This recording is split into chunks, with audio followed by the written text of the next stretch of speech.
Roger Musson designed for a truing stand. Wood. 1 part, 2 part, 3 part. Joined together. I just did it with some wood glue and a couple screws to mount this piece to this piece. And there's a couple more screws at the bottom to mount this piece to the base piece. Couple holes drilled here, 2 slots,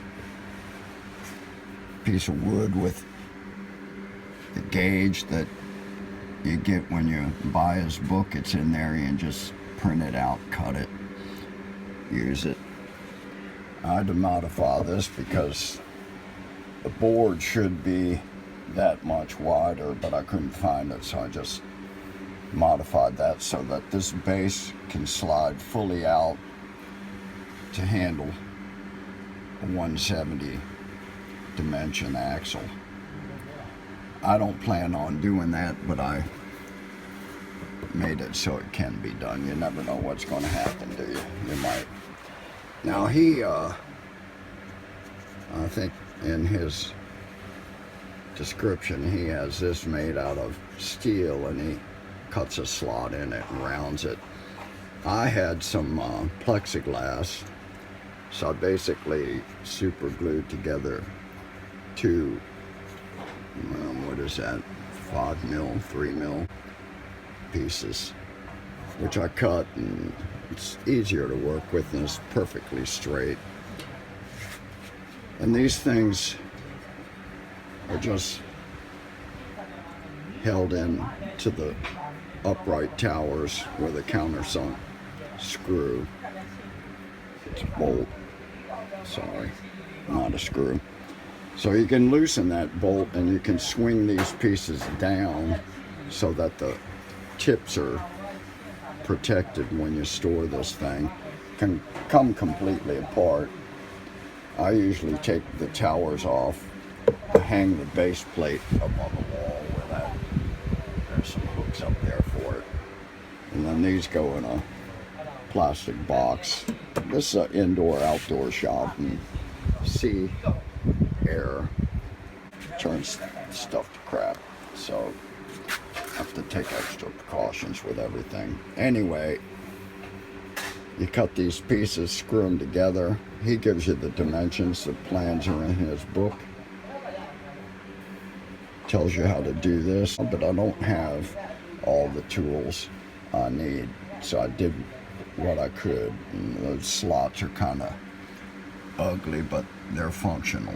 You just need this thing to move up in the one side of the base against this piece here, move back and forward to adjust for whatever.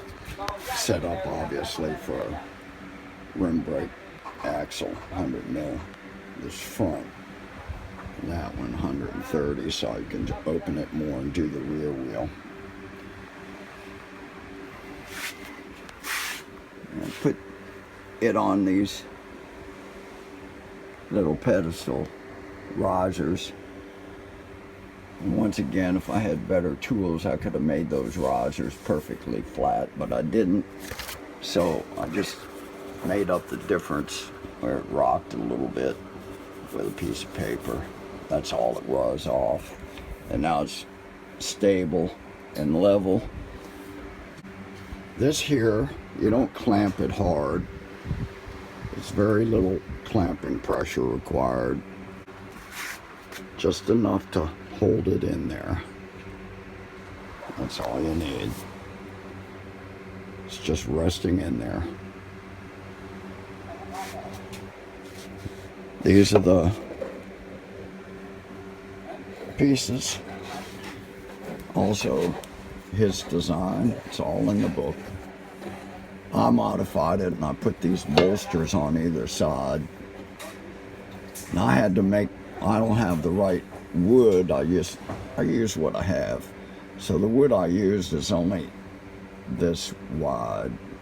So I actually had to cut a separate piece, put them together. So having done that, I decided I'll bolster the piece with these two pieces, this one and that one, to strengthen it. Once again, I use plexiglass for that. Perfectly straight edge on that. And you just put this piece up onto the wheel. And this is the one that you use to check wheel hop. And this is a damaged wheel, and there's still not a whole lot going on in that plane, is there? So the other gauge you need to make is this one. Once again, I didn't have wood wide enough, even in this dimension. It wasn't wide enough for his plan, so I took 3 of what I had, cut them, mated them, glued them together. And this thing here is made so you can use it 2 different ways. It depends on what you're doing. Anyway, you just adjust that, lock it in place, and that's your lateral play gauge. And he instructs you to paint the thing white. If you look at anybody's truant stand, oftentimes they'll have put white cardboard or something in the background, so you're looking at that gap against a white background. You can see it easy. I didn't have pure white, I had creamy white. It works still, but I stuck a little paper towel in there just so it's a little bit more obvious contrast. Now this is a damaged wheel, and there is a point where it moves in, and it moves in 1/2 millimeter. There's about 1 millimeter gap. There's almost there is no significant play, even though this wheel took a huge direct impact into a slot in the concrete. Brought me to an abrupt stop. Broke the wheel rim. There you can see. And it's actually torn right there. And the edge of the rim is also chewed up. So I wouldn't ride this much. Although I rode it home about 10K. But I did that carefully. But it needs replaced. Anyway, I built this truant stand having bought Mr. Musson's book. It was immediate appeal to me to make this item. And also that dishing tool is a design of his. It works just perfectly fine.